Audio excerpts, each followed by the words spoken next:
Heyo, welcome to Cat Chats. My name is Kat, and it has been over a year since I have posted an episode to the podcast.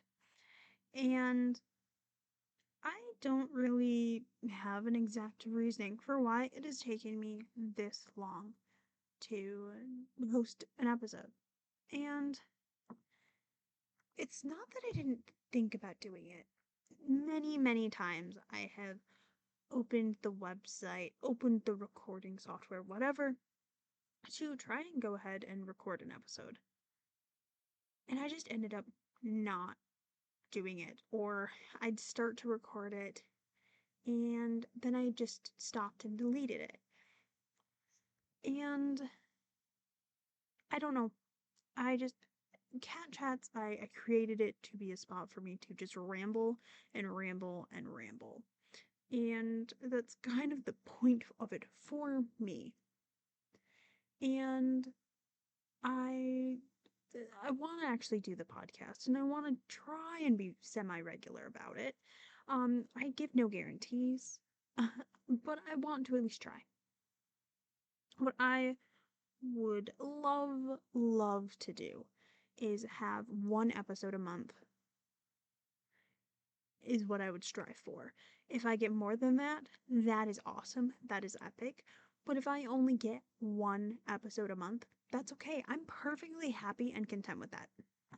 It's not the end of the world. It's simply that is what my life allowed at the time. And that's okay because make things work with your life. Do not make your life work with this thing if it's not a main thing for you. And this is just something I decided to do on accident. Oops, I made a podcast. Um, but also it doesn't pay my bills. Um, so there's that. So maybe I should give you an update on what I've been up to for the past year. So a lot has happened in the last year. So the last time I posted to the podcast, it was June of 2022. I was without a job. My body was definitely still in a healing process. I'm pretty sure I cried in that episode. I'm not going to go back to listen to it because that sounds like a terrible idea. And so last year, I discovered that I have ulcerative colitis, and I was really sick. I don't know how long I had been sick. I just know that I was sick.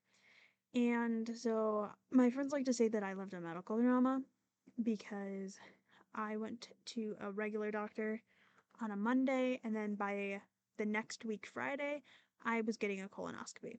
And then 2 weeks later, I had prescriptions because, they had to do tests and stuff because they took biopsies and this whole thing. Um, it, and when I woke up from my colonoscopy, um, the doctor had told me, how long have you been sick? Your colon's a mess. And I'm like, I, at the time, was 24 years old. I'm 25 now. You don't want your colon to be a mess. And I had no idea. Um, I just thought the chronic diarrhea would just go away. It did not. It turns out my body was attacking itself. It's a great time. Don't recommend. Not really something in my control. But for a year, I have been on medication that seems to have more or less put me into a remission.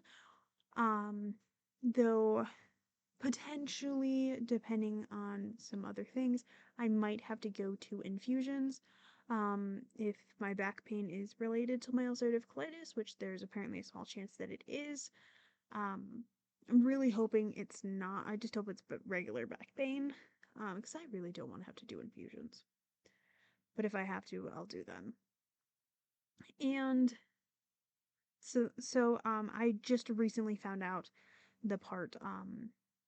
I went back. My colon's a lot better now. Um, and this is a couple last week is when I found out my back pain that I've been experiencing might be related. But besides the back pain, my doctor is really impressed with how I'm doing. And as long as the back pain is not related to my ulcerative colitis, I'm just going to stick on the current medication regimen that I'm on.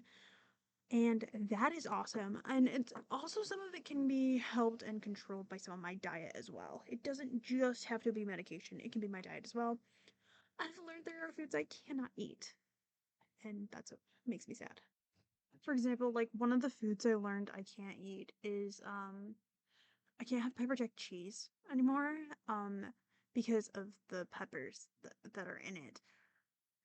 Because TMI, they cause me bleeding um when I eat them. And that makes me so sad. That means I shouldn't have one, I have an onion allergy, so it's already a struggle for me to find like salsa and queso that I can eat. But that means I can't have the salsa and queso, or shouldn't have the salsa and queso that I found that was onion free. Like I will have it on an occasion. I just won't have a ton of it. I just have to have some self control. I should need it, but it's so good, and my allergy limited me already so much, and then add on the fact that my ulcerative colitis also limits my food a little bit as well. Though I am beginning to be able to eat some raw vegetables more. For a while, I couldn't eat like any raw vegetables, like lettuce, tomatoes, like couldn't really eat them. And then I slowly was able to eat a little bit more and a little bit more, which it definitely means that my colon is healing, and that's amazing. So I'm really excited about that. And in other news, on the 1 year anniversary of my life going to shit last year, I was informed that my job, because I was without a job for 6 months last year, and then I finally got a job, and I was there until like 2 weeks ago. But on the 1 year anniversary of everything that happened last year, I was informed that the current location I had been working at would be closing in June. That was like a little over a month and a quarter away at the time. And I'm like, really? This is the worst timing ever. Because also, like, earlier that week, I had found out I had to go for my second colonoscopy just to be sure about things. Because actually, my doctor wanted me to get the colonoscopy because of joint pain, weirdly enough. Um, but so we found out that. And then, like, 2 days later, or the next day, my roommate talked to me and we decided not to live together anymore to save our friendship.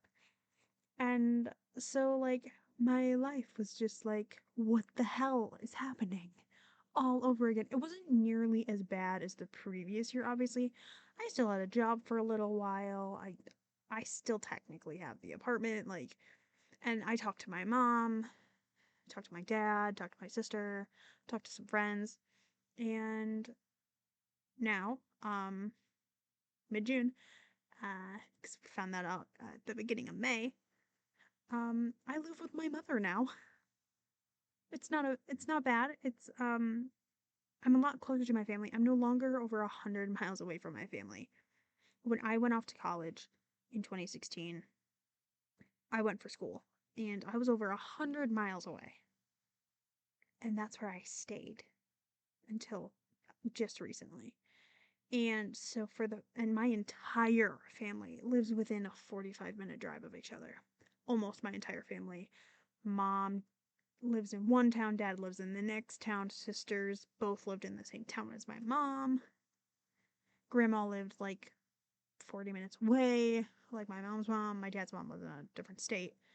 But the majority of my family lives in the area. And I was very secluded because I lived so far away.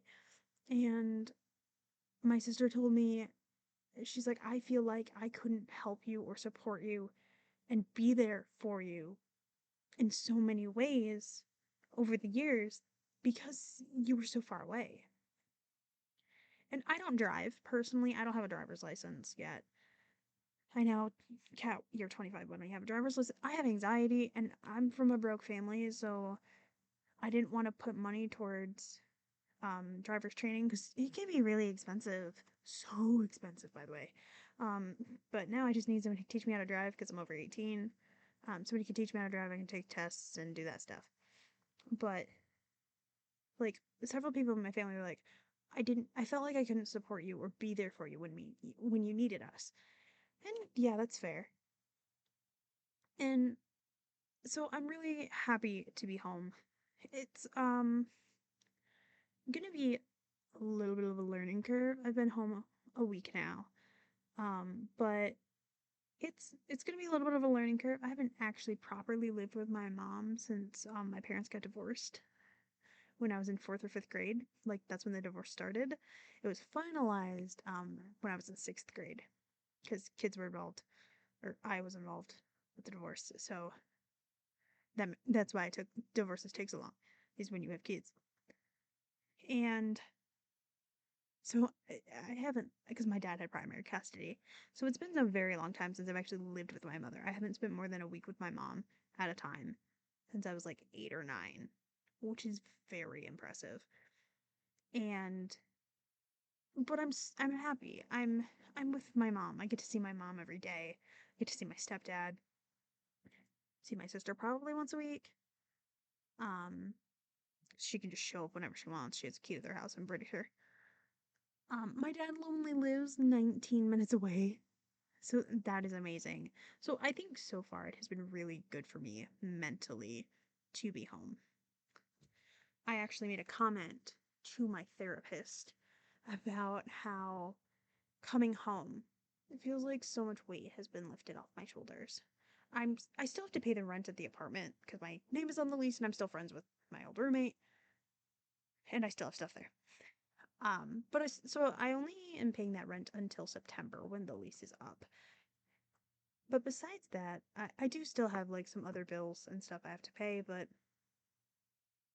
that's okay.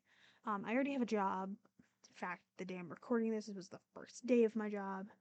I did so much computer work. Um, but it's really good to be home, and I'm hoping it will help me a lot with being able to achieve some of the things I want to achieve.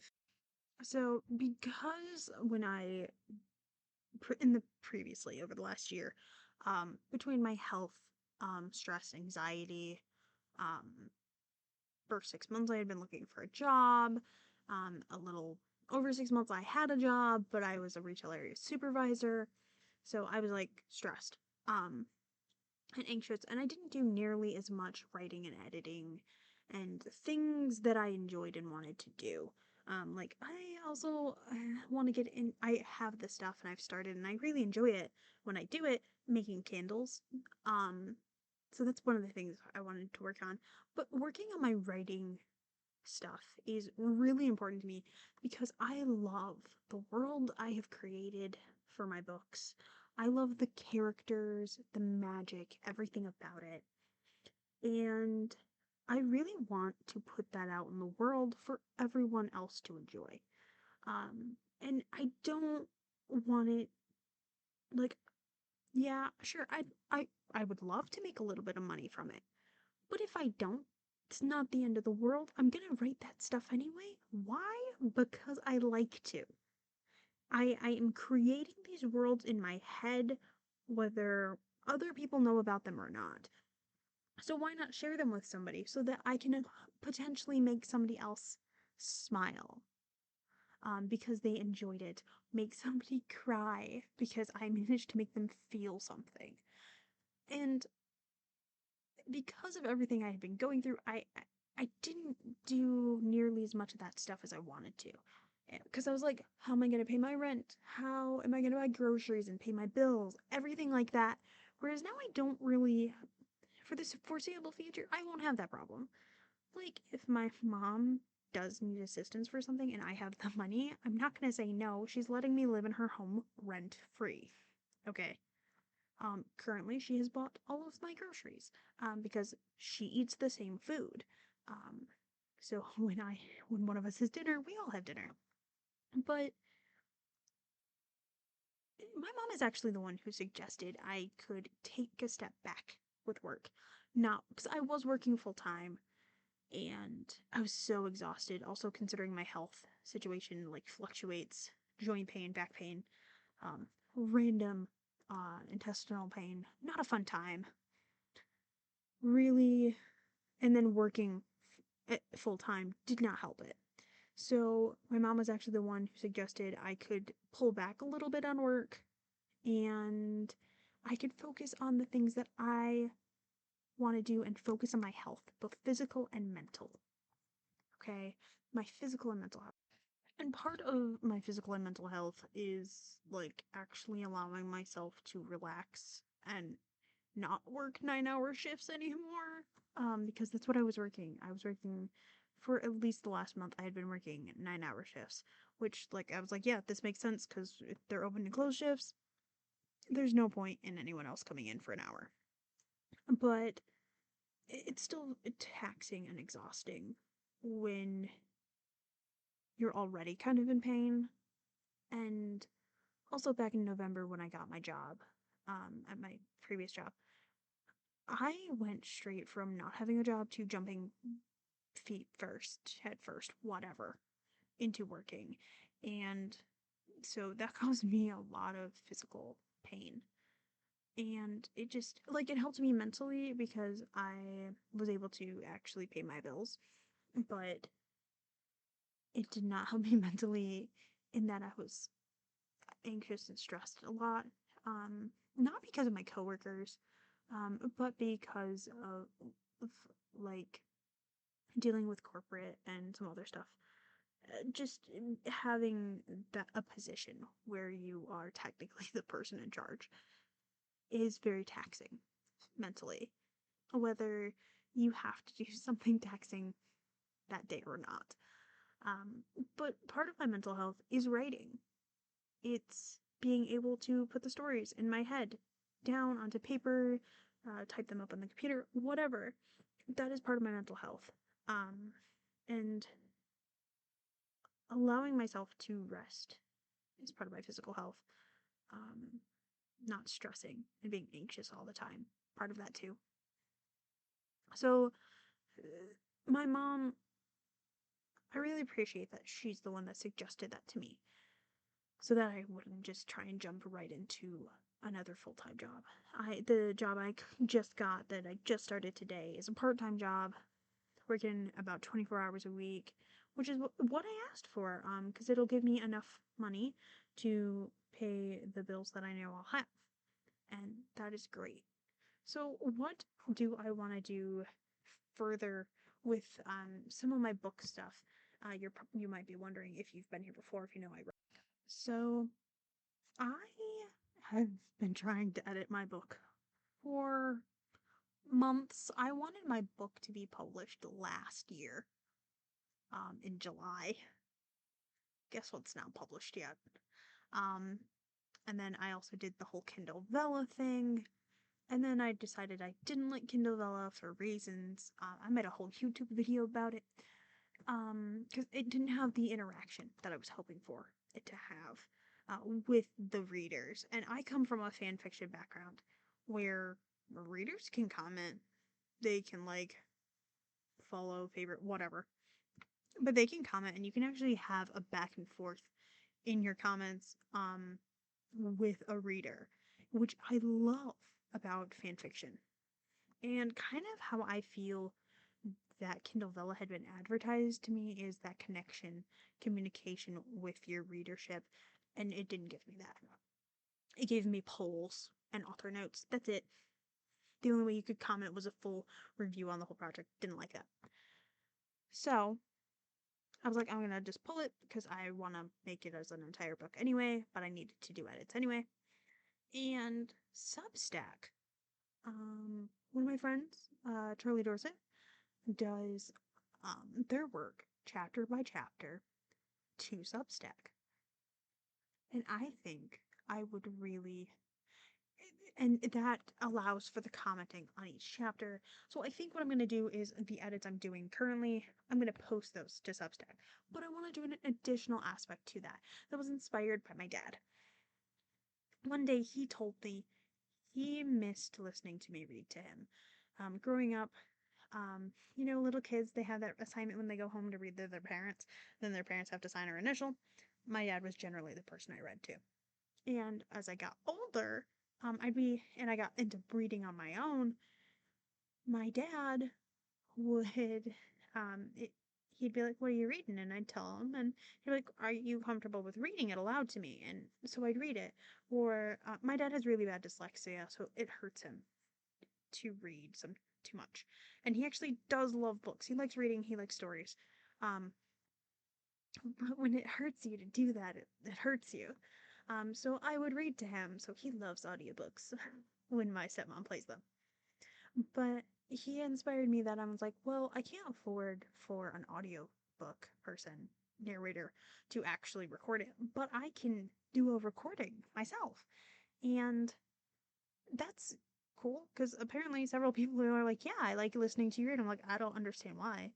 Um, my voice ain't that exciting. I feel like I don't inflect in when I read how I would expect for somebody to get enjoyment from it. But apparently, several people, my father, one of my siblings said that, several people friends with, my like in person friends with, and then some of my online friends are like, yeah, actually, I kind of like it when you read a lot. I'm like, okay, still don't understand why. Um, but as part of posting the chapter by chapter to Substack, I'm also going to include audio with it, and potentially, most likely, it will also be released as a podcast. Originally, my plan was just to release like videos essentially of me recording my voice, um, reading my book just to YouTube, and then Substack has a podcast feature and a voiceover feature on articles. So I'm going to go with that, I think, and I like that idea. It also makes it more accessible to people because not everybody has the time to sit down and read a book, but they enjoy books. They enjoy stories. Um, so that's what I will be doing, hopefully, in the near future. I am going to initially experiment with it for the first book of my Shadow series, Whispers of Tomorrow. I I'm gonna essentially experiment with that, see how I like it, how an if I people actually enjoy it, and then hopefully I will enjoy it enough that I will continue to do it for the entire series and then my other works as well, just so that it's slightly more accessible. And I want the option for it to be free because I do come from a fanfiction background where that stuff is free, y'all. You can read it for free. It's actually illegal for you to make money off of fanfiction. So yeah, don't do that. So I love just sharing it. I'm gonna write it anyway. So I just want people to have access. And if somebody is in a financial situation where they can give me a tip or something on Ko-fi, coffee, however you pronounce it, or they want to be a paid subscriber to my Substack, I feel honored and appreciate that. If they just read it for free, I'm okay with that too. But just please let me know if you liked it. Like that that is why I want to put my stories out there, is I just hope I can make somebody enjoy something. I will make somebody smile or cry, like I said. And that's my goal with my writing, to do that. I hope you enjoyed listening to me ramble for like 20 minutes, but I should probably end this recording. So I'm really hoping that I'll manage to actually do this monthly. I recorded this in June, but I'm going to schedule it to go live in July, hopefully. So there's that. Um, Hopefully once a month you will be hearing my random ramblings, possibly more often. I don't know. But I hope you have a great rest of your day, and I hope something today made you smile. Have a great one.